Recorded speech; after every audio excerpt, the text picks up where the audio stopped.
이제 오늘은 우리가 그 17번째 우리가 이제 시간인데 오늘은 저희들이 이제 고난에 대해서 너무 많이 들으신 말씀이지만 우리가 한 번 더 이렇게 정리를 좀 하려고 합니다. 이제 우리 고난에 대해서 우리가 성경을 이렇게 쭉 통해서 살펴보면 왜 우리들의 삶에 고난이 찾아오는가? 이제 성경은 보통 한 두 가지 정도로 이제 이야기를 합니다. 첫 번째는 이제 죄 때문에 우리들의 삶에 고난이 찾아옵니다. 그래서 가장 대표적인 인물은 요나죠, 요나. 이제 하나님께서 니느웨로 가라라고 했지만 하나님의 낯을 피해서 다시스로 도망가다가 이제 큰 풍랑을 만나게 됩니다. 그리고 이제 성경에도 히브리서 12장 5절을 보면 우리들의 삶에 많은 징계, 꾸지람이 있습니다. 왜 우리가 징계와 꾸지람을 받는가?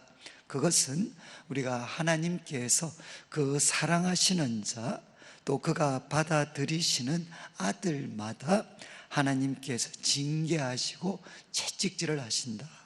그러니까 이제 하나님께서 우리를 참 사랑하시기 때문에 또 그의 자녀이기 때문에 우리를 바르게 하시기 위해서 때로 우리를 징계하십니다. 그리고 또 성경은 그뿐만 아니라 이제 하나님께서 우리들을 연단하시고 단련하시기 위해서 고난을 허락하실 때가 있습니다. 예를 들면 다윗이나 또 요셉과 같은 사람들, 이제 하나님께서 참 그들을 연단하시기 위해서 또 단련하시기 위해서 그런 고난들을 허락하십니다. 그래서 야고보서 1장 2절부터 쭉 말씀을 보면 여러 가지 시험을 만나거든 기쁘게 여겨라.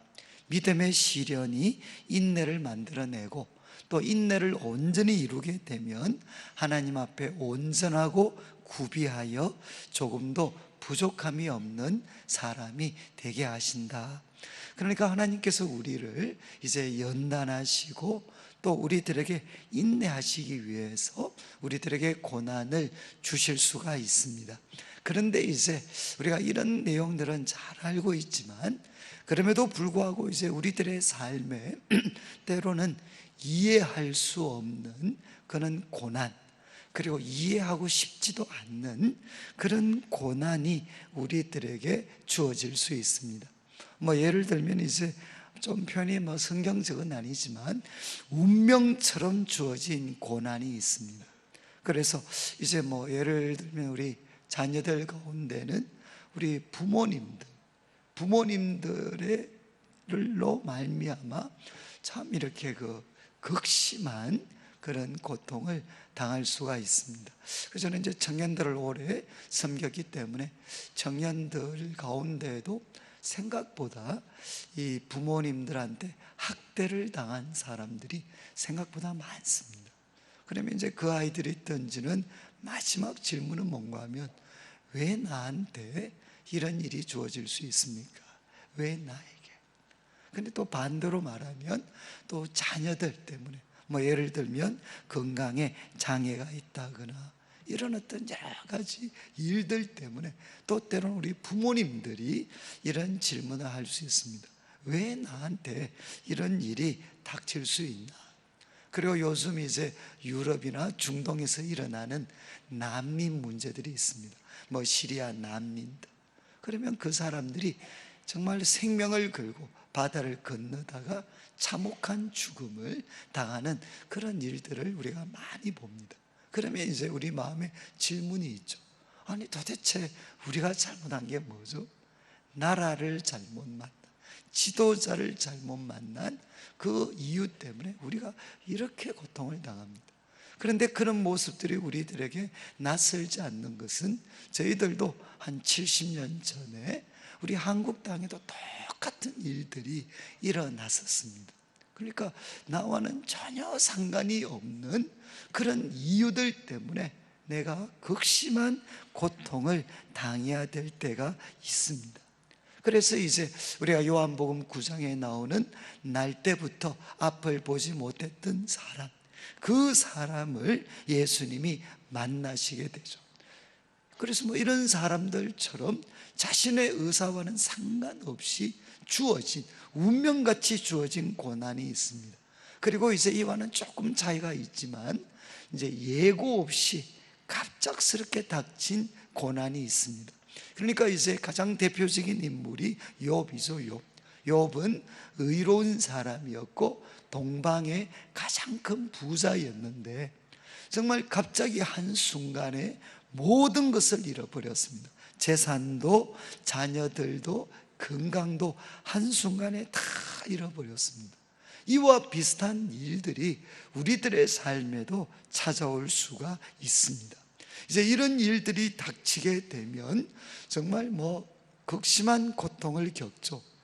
그 일 당하는 것도 고통이지만 또 하나 우리를 힘들게 하는 것은 뭔가 하면 우리들의 내면에 떠오르기도 하고 다른 사람들이 이제 그들의 시선을 통해 우리들에게 던지는 질문이 있습니다.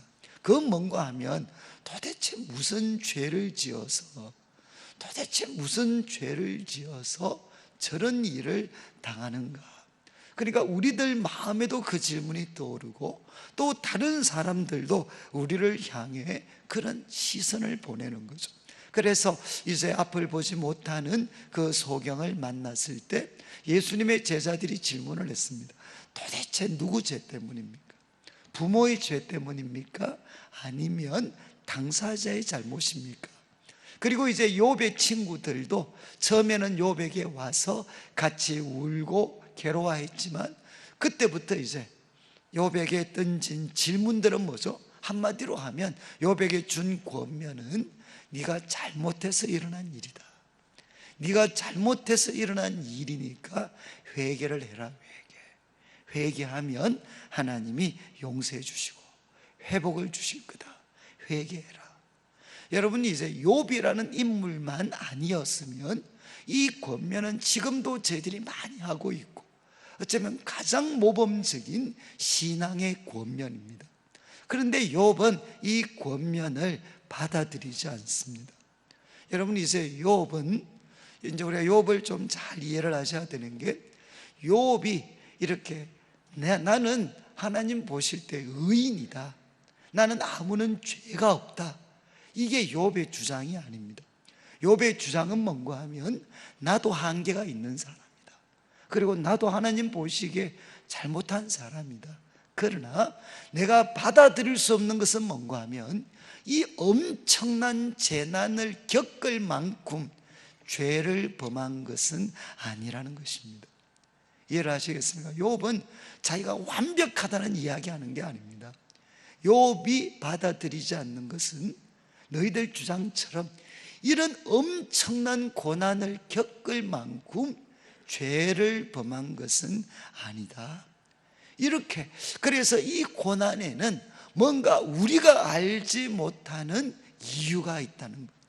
그런데 그 이유를 내가 알 수가 없다는 거죠. 저는 이제 이 욥기에 대한 여러 강해나 책들을 참 제가 읽었지만 그래서 저한테 가장 참 명쾌하기도 하고 저한테 많은 도움을 주었던 사람이 누군가 하면 굿디에레츠라는 사람이 있습니다. 이 사람은 이제 1970년대, 80년대 가장 해방신학, 그러니까 좀 위험한 신학이죠. 해방신학의 대표자가 이제 굿디에레츠라는 인물이 있습니다. 그래서 이 굿디에레츠가 이 욥의 항변, 난 분명히 완벽한 것 아니지만 이런 엄청난 재난을 겪을 만큼 잘못한 것은 아니다. 이 욥의 항변이 오늘날 정말 고통 가운데 있는 소위 민중이라고 이야기하는 그들의 부르짖음, 분노를 대변하는 거다라고 이야기를 해요. 그 말은 뭔가 하면 우리 시대에도 소외되고 고통당하는 사람들 있습니다. 그래서 그 고통에 자신들이 일말의 책임이 있다는 것 인정합니다.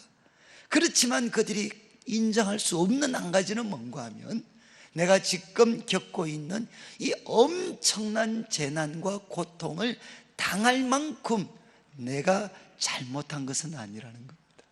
그것 때문에 그들은 어떻게 되느냐? 분노하게 되는 거죠. 분노. 여러분, 지금 이제 욥이 이야기, 사람들은 이런 이해할 수 없는 고난을 만나게 되면, 많은 경우는 결국 이것은 죄 때문이 아닌가. 그런데 또 한쪽에서는 받아들일 수가 없습니다. 왜 나에게 이런 일이 일어났나? 분노하게 되는 거죠. 분노. 이런 상황에서 이제 오늘 말씀을 한번 보시면, 이제 주어진 고난, 이것으로부터 어떻게 하면 우리가 자유, 올바른 태도를 취할 수 있나? 결론은 뭔가 하면 하나님의 주권을 인정해야 된다는 거예요. 하나님의 주권을 인정해라. 그런데 지금 제가 드릴 말씀의 강조점은 어디에 찍히는가 하면 하나님입니다. 하나님의 주권을 인정해라. 그래서 이 하나님이 정말 선하시고 온전하신 분이시라는 것을 우리가 받아들이면, 그분의 주권을 인정한다는 것을 우리가 담담하게 할 수 있습니다. 그러나 하나님에 대한 근본적인 신뢰가 무너지면 그분의 주권을 인정하라라는 이 말만큼 우리를 분노하게 하는 게 없습니다. 자, 이제 먼저 한 인물, 계속 이야기를 나누었던 욥에 대한 이야기를 좀 마무리를 하려고 하는데, 결국 욥은 친구들과 계속해서 대화를 합니다. 3명의 친구, 그리고 마지막으로는 엘리후라는 사람까지 가세를 합니다. 가세를 해서 욥한테 도전하죠. 야, 너 정말 잘못했기 때문에 일어난 일이다. 회개해라, 회개.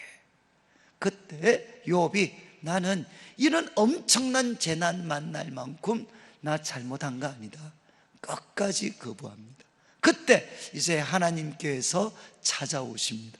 창세 욥기 38장부터 41장까지 무려 4장에 걸친 이 말씀은 욥에 대한 하나님의 답변인데, 욥의 질문에 대한 하나님의 답변인데, 조금 더 정확하게 말씀을 드리면 욥의 질문에 대한 하나님의 질문입니다. 지금 이제 38장 1절을 한번 보시죠.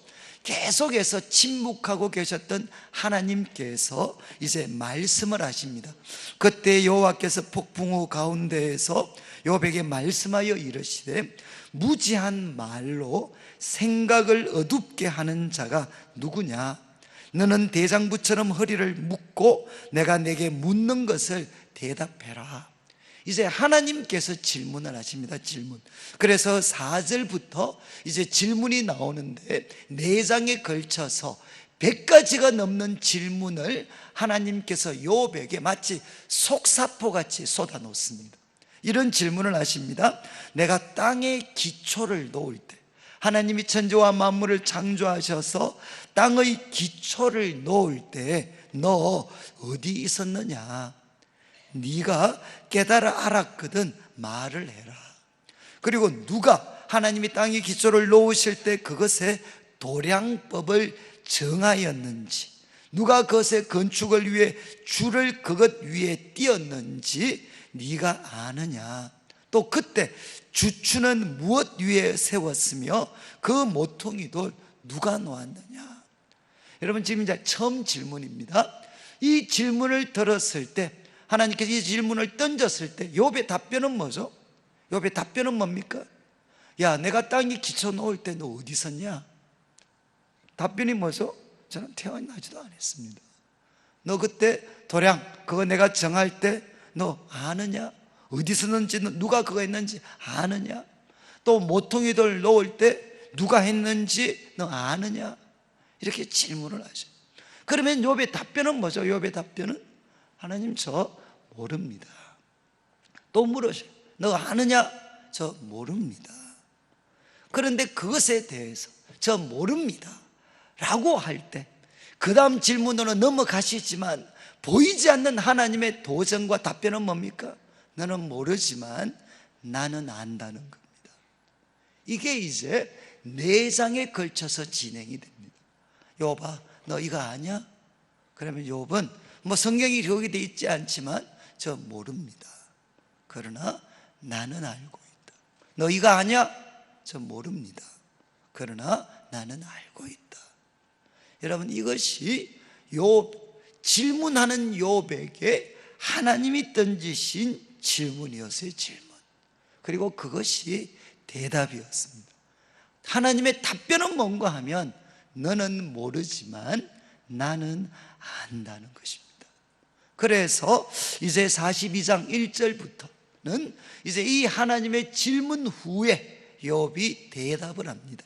욥이 여호와께 대답하여 이르되, 2절을 보시면 주께서는 못하실 일이 없습니다. 무슨 계획이든지 못 이루실 것이 없는 줄 압니다. 그리고 무지한 말로 이치를 가리는 자가 누구입니까? 그리고 이제 이렇게 고백을 합니다. 나는 깨닫지도 못한 일을 말하였고, 그리고 스스로 알 수도 없고 헤아리기도 어려운 일을 말하였습니다. 그런 다음 이제 욥이 이렇게 이야기합니다. 내가 주께 대하여 귀로 듣기만 하였사오나 이제는 눈으로 주를 배움나이다. 그러므로 내가 스스로 거두어 드리고 티끌과 제 가운데에서 회개하나이다. 이렇게 욥이 고백을 합니다. 이제는 욥이 받아들이고 회개합니다. 욥의 많은 질문이 이제 해결이 됐습니다. 근데 여러분, 해결이 됐다는 것은 뭔가 하면 욥이 왜 자기에게 그런 일이 일어났는지 이유를 알게 됐다는 게 아닙니다. 욥의 해결은 뭐죠? 이유를 알아서 해결이 된 게 아니고, 나는 모르지만 알고 계시는 하나님이 하시는 일이기 때문에 그건 어떻게 됐습니까? 이제 받아들일 수가 있게 됐어요. 여러분, 그 문제에 대한 이유를 알아서가 아니라 그 이유를 알고 계시는 하나님을 신뢰할 수 있었기 때문에 그는 그 질문들 내려놓고, 내가 이제 하나님을 눈으로 보았습니다. 그리고 그는 기꺼이 회개를 합니다. 여러분, 이제 이런 내용들, 이런 욥의 이야기들을 보면서 이제 우리가 좀 정리를 한다면, 때로는 우리가 이해할 수 없는 고난이 나의 삶에, 또 우리가 사랑하는 사람들 삶 속에, 때로는 이 땅 가운데 펼쳐질 수가 있습니다. 그때 우리는 어떻게 대처해야 되느냐? 한마디로 하나님의 주권을 인정해야 된다는 것입니다. 그래서 성경은 이야기합니다. 첫 번째, 하나님의 절대적인 주권과 섭리 가운데 있다. 어떤 일들도 하나님의 주권과 섭리를 벗어나서 일어날 수 있는 일은 없다는 거죠. 그래서 사무엘상 2장 6절 한나의 노래 가운데 나오는 내용입니다. 여호와는 죽이기도 하시고 살리기도 하시고 서울에 내리기도 하시고 거기에서 올리기도 하시고, 여호와는 가난하게도 하시고 부하게도 하시고 낮추기도 하시고 높이기도 하시는도다. 여러분, 우리 생각에는 하나님은 살리기만 하셔야 돼요. 하나님은 올리기만 하시고 하나님은 부하게만 높이기만 하셔야 됩니다. 그러나 성경은 뭐라고 이야기하느냐? 하나님은 죽이기도 하시고 살리기도 하시고 부하게도 하시고 가난하게도 하시고 높이기도 하시고 낮추기도 하시는 분이십니다. 그리고 다윗이 역대상 29장 1절 그의 삶을 마무리하면서 하나님 앞에 이렇게 고백을 합니다. 여호와여, 위대하신 권능, 영광, 승리, 위엄은 다 주께 속했습니다. 그리고 12절 부와 귀가 주께로 말미암고 또 주는 만물의 주제가 되사 손에 권세와 능력이 있사오니 모든 사람을 크게 하심과 강하게 하심이 주의 손에 있습니다. 크게 하는 것, 강하게 하는 것, 모든 것이 주님의 손에 있다는 겁니다. 그래서 이해할 수 없는 고난을 우리가 만나게 될 때 첫 번째 우리가 받아들여야 되는 것은 이 일까지도 하나님의 절대적인 주권과 섭리 가운데에서 일어난 일이다 라는 것을 우리가 먼저 받아들여야 됩니다. 그러면 이것을 받아들일 수 있다면 그 다음 두 번째 말이 가능합니다. 그렇다면 그 일이 일어났을 때 우리들의 생각보다도 더 높으신 하나님의 생각, 그리고 하나님의 길이 있음을 인정하고 범사에 하나님을, 여호와를 인정해야 된다는 것입니다. 여러분이 이제 우리가 잘 아는 이사야 55장 8절 말씀, 이제 하나님께서 이스라엘을 참 이렇게 범죄한 이스라엘 그냥 이렇게 돌이키시는 게 아니라 심판을 통해서 정화하시고 그리고 그들을 회복시키십니다. 이런 하나님의 역사를 펼쳐 가실 때 그 속에 있는 이스라엘 백성들은 잘 몰라요. 왜 나한테 이런 일이 있습니까? 라고 질문할 수밖에 없습니다. 그런데 그들을 향해서 하나님이 말씀하시죠. 이는 내 생각이 너희의 생각과 다르다. 내 길은 너희의 길과 다르다. 여호와의 말씀이니라. 이는 하늘이 땅에서 높음같이 내 길은 너희의 길보다 높으며 내 생각은 너희의 생각보다 높다는 것입니다. 여러분, 이제 정말 이것이 하나님의 주권과 섭리 가운데 있는 일이라면 우리가 하나 또 받아들일 수 있는 것은 뭔가 하면 그 일을 허락하신 하나님의 생각, 그 일을 허락하신 하나님의 길은 우리들의 생각, 우리들의 길과 다를 뿐만 아니라 그것은 높고 위대하다는 것입니다. 우리가 이것을 받아들이면, 그래서 잠언 3장 5절 6절 이제 한번 보시죠. 너는 마음을 다하여 여호와를 신뢰하고 내 명철을 의지하지 마라. 첫 번째 요구가 내 하나님을 신뢰해라. 마음을 다하여 여호와를 신뢰해라. 내 명철을 의지하지 말고 너는 범사에 그를 인정해라. 범사에 그를 인정해라. 그리하면 그가 내 길을 지도하시리라. 너의 길을 하이웨이로, 때로는 다이렉트, 너의 길을 곧게 지도해 주시겠다. 언제 그 일이 일어난다는 겁니까? 모든 일에 하나님을 인정하게 될 때. 그래서 아마 청년들을 섬길 때 아마 가장 많이 했던 이야기가 이 이야기였던 것 같아요. 청년들에게는 이제 하나님의 인도가 필요하잖아요. 인도. 하나님, 그런데 도대체 지금 상황을 받아들일 수가 없어요. 왜 하나님이 나에게 이런 일을 허락하시고 내가 어디로 가야 되나 알 수가 없어요. 그때마다 제가 이제 항상 고민했던 말씀을 봐라. 내 길을 지도하시리라. 언제 하나님이 우리들의 길을 지도하시나? 모순 덩어리인 것 같고 나는 정말 받아들일 수 없는, 분노할 수밖에 없는 상황이라 할지라도 바로 여기에 하나님을 인정하게 되면 이것까지도 하나님의 주권과 섭리 속에 있고, 이거 하나님이 나한테 허락하실 때는 우리들의 생각을 뛰어넘는 하나님의 생각이 있다. 그러니까 하나님 신뢰하고 이 일까지도 그 배후에 하나님이 계신다는 거 그냥 인정해라. 인정. 그러면 어떤 일이 생기죠? 내 길을 지도하신다는 것입니다. 여러분, 우리가 기도한다는 게 결국 뭡니까? 기도할 때 영적인 투쟁을 하면서 우리에게 일어난 일은 뭔가 하면 도대체 받아들일 수 없고 깝깝하고 너무나도 두려운 상황이지만, 그러나 기도하면서 우리가 할 수 있는 힘이, 할 수 있는 일이 뭐죠? 바로 이 일을 하나님 앞에 인정하는 것입니다. 범사에 우리가 여호와를 인정하는 것입니다. 그러면 무엇이 보이느냐? 하나님이 우리들의 길을 지도해 가시는 하나님의 인도를 우리가 받을 수가 있어요. 그래서 이제 우리가 첫 번째는 하나님의 주권, 섭리 가운데 있다는 것 인정하고, 섭리 안에 있다는 것. 그리고 두 번째는 그것이 맞다면 이제 우리는 무엇을 해야 되느냐? 거기에 하나님의 길, 하나님의 생각이 있다는 것 우리가 받아들여야 된다. 그러면 세 번째, 다 자동적으로 일어나는 일은 무엇이겠습니까? 이제 하나님을 기대하게 되는 거죠.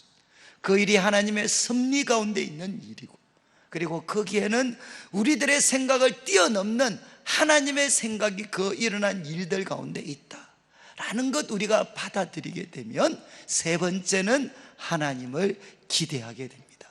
하나님이 하실 일을 기대하게 돼. 그래서 출애굽기 14장 13절, 이것은 이제 이스라엘 백성들이 출애굽한 이후에 앞에는 홍해가 막고 있고 뒤에는 애굽의 군대가 공격해 들어왔습니다. 이런 절대절명의 위기 가운데에서 모세가 이제 참 이스라엘 백성들에게 던졌던 질문이죠. 너희는 두려워하지 말고 가만히 서서 여호와께서 오늘 너희를 위하여 행하시는 구원을 보라. 그러니까 두려워하지 말고 가만히 서서 너희를 위하여 행하시는, 하나님께서 행하시는 그 구원을 봐라. 하나님이 하실 일을 기대해라. 이렇게 바울이 권면을 했습니다. 그런데 요한복음 앞에 언급했던 9장 3절에 누구 죄 때문입니까? 날 때부터 소경된 사람 향해서 제자들이 질문을 던졌을 때 예수님의 답변이 바로 이거죠. 이 사람이나 그 부모의 죄로 인한 것이 아니라 그에게서 하나님이 하시는 일을 나타내고자 하심이라. 여러분, 우리들에게 일어난 많은 고난, 거기에 배후에 우리들의 잘못이 있을 수도 있고 부모의 죄가 있을 수도 있고 이 세상의 죄, 잘못이 그게 원인이 될 수 있습니다. 그러나 그것이 하나님 앞에 가져 놓으면 무엇으로 바뀌게 되죠? 하나님이 일하실 수 있는 기회로 바뀌게 됩니다. 이게 바로 놀라운 일이죠. 하나님이 하시는 일을 우리는 이제 기대하라는 거죠. 그리고 이제 네 번째, 여러분 이제 표현이 뭐 적절하지는 않지만 그리스도인의 만병통치약, 이건 이제 엄경 목사님이 쓰신 표현이어서 그냥 제가 그대로 썼습니다. 여러분, 로마서 8장 28절, 우리가 알거니와 하나님을 사랑하는 자, 그의 뜻대로 부르심을 입은 자들에게는 모든 것이 합력하여 선을 이루게 됩니다. 근데 여기 선이라는 표현은 뭔가 하면 우리한테 그냥 잘 될 거다 이게 아니고 우리를 향하신 하나님의 목적입니다. 아시겠어요? 그러니까 선을 이룬다, 합력해서 선을 이룬다는 것은 그냥 내가 잘 된다는 뜻이 아니고 나를 향하신 하나님의 목적을 이루는데 모든 것이 합력하게 될 거라는 겁니다. 그리고 또 하나 이제 유명한 구절이 있는데 고린도전서 13장 32절, 13장 12절. 여러분 13장 13절은 잘 아시잖아요. 그런즉 믿음, 소망, 사랑, 이 세 가지는 항상 있지만 그 중에 제일은 사랑이다.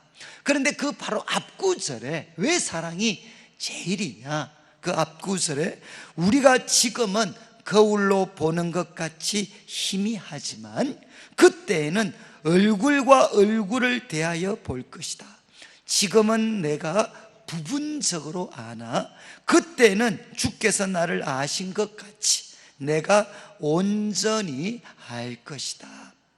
여러분, 우리 그리스도인들이 이해할 수 없는 고난을 만났을 때 첫 번째는 이제 하나님의 주권과 섭리 가운데 있다는 것 우리가 받아들입니다. 그리고 두 번째는 거기에 우리들의 생각을 뛰어넘는 하나님의 생각, 우리들의 길을 뛰어넘는 하나님의 길이 그 가운데 있을 거다라는 것 우리가 믿습니다. 그리고 세 번째는 하나님을 기대합니다. 그리고 네 번째는 이것까지도 합력해서 선을 이룰 거라고 저희들은 믿습니다. 그리고 또 하나 같은 말일 수 있는데 지금은 다 알지 못합니다. 그러나 그날에는 알 것이라는 겁니다. 왜 나한테 이런 일이 일어났는지 지금은 모르지만 그날에는 알 것이라는 겁니다. 그래서 우리 욥 같은 사람, 혹시 뭐 이렇게 욥에 대한 그 디즈니에서 나온 영화 같은 것, 뭐 이제 그거 보면 뭐 주제가 그거죠. You know better than me. 당신이 나보다도 더 잘 알고 계십니다.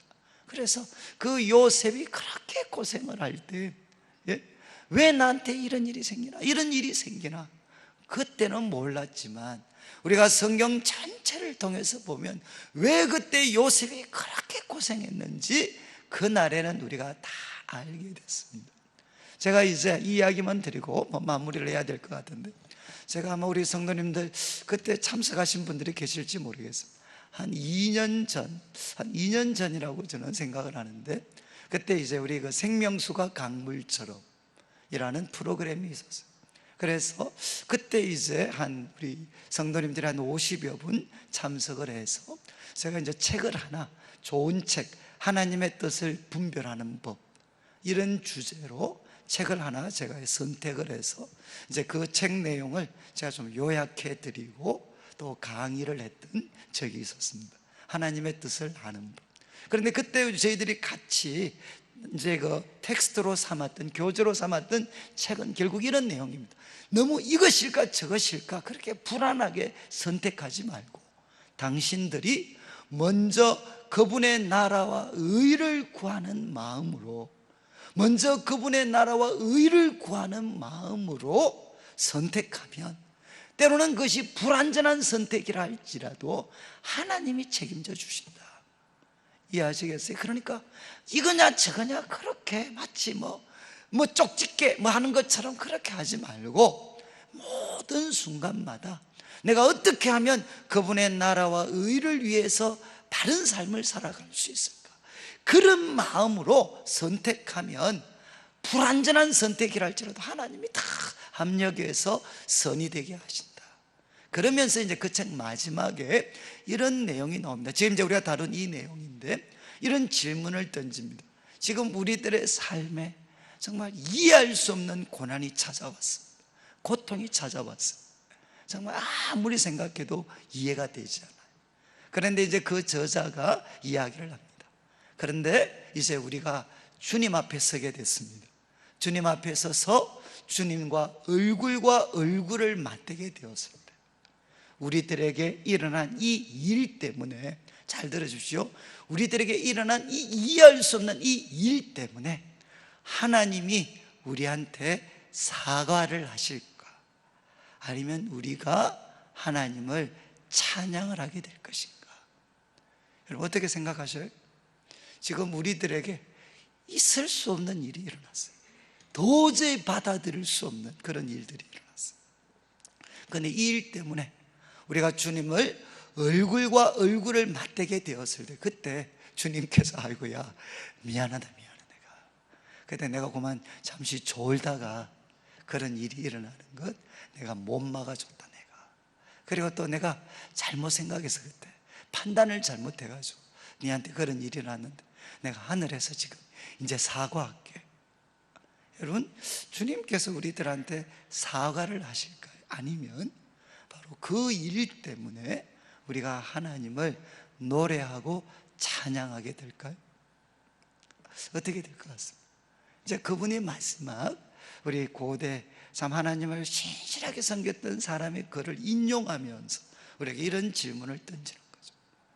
나에게 가장 지금 이해할 수 없는 고통, 바로 이것 때문에 하나님이 우리한테 사과를 할 건가? 사과를 하실 건가? 아니면 내가 그 일 때문에 하나님을 노래하게 될 것인가?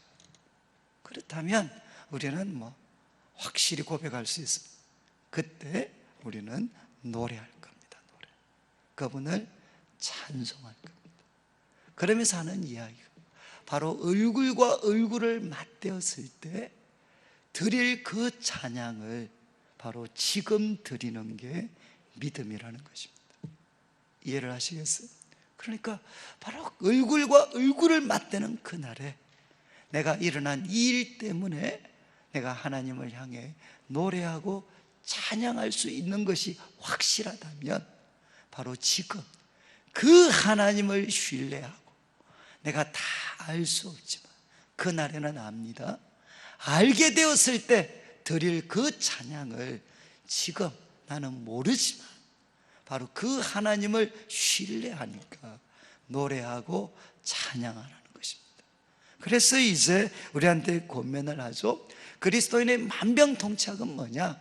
여러분 이것까지도, 어떤 일들까지도 결국은 하나님을 사랑하는 자들에게는 합력해서 선을 이루게 되고, 지금은 모르지만 그날에는 우리는 알게 됩니다. 그래서 마지막 어떤 상황 속에서도 그러니까 하나님의 뜻을 실천하는데, 특별히 데살로니가전서 5장 16절에서 18절 말씀, 항상 기뻐하고 쉬지 말고 기도하고 범사에 감사해라. 이는 그리스도 예수 안에서 너희를 향하신 하나님의 뜻이다. 여러분 항상 기뻐해라. 그리고 범사에 감사해라. 왜 일이 가능하죠? 우리는 하나님을 신뢰하기 때문에 우리들에게 어떤 재난, 고통, 공경이 일어난다 할지라도 그 일을 주관하고 계시는 선하시고 사랑이 한이 없으신 그 하나님, 그리고 지혜와 능력이 무한하시고 영원하신 하나님을 우리가 신뢰하기 때문에 지금 우리는 이해할 수 없지만 우리는 그분 자신을 신뢰하기 때문에, 그리고 그분을 인정하기 때문에 우리는 기뻐하고 감사하고 그리고 쉬지 않고 기도할 수가 있다는 것입니다. 이제 말씀을 마무리하면서 저는 우리 성도님들 살면서 이미 겪으셨고 또 앞으로도 우리가 겪을 수 있습니다. 또 우리 주위에 많은 사람들이 또 이런 일들을 겪을 수 있습니다. 그때마다 여러분 이 모든 일들까지도 하나님의 주권과 섭리 가운데 있다는 것 여러분들이 기억하시고, 그리고 거기에는 우리들의 생각을 뛰어넘는 하나님의 생각이 그 중심에 있다. 그래서 이제는 하나님이 하실 일을 기대하고 하나님이 하실 일을 우리가 기대하고, 그리고 이것까지도 합력해서 선이 될 것이고, 그리고 그날에는 내가 알 것이고 그날에는 노래할 것이기 때문에 바로 지금 믿음으로 우리가 노래하고, 그래서 마지막 우리 성도님들이 하나님을 신뢰하기 때문에 어떤 공경에서도 항상 기뻐하고 쉬지 말고 기도하고 범사에 감사할 수 있는 하늘의 사람으로 살아가게 되시기를 주님의 이름으로 축복합니다.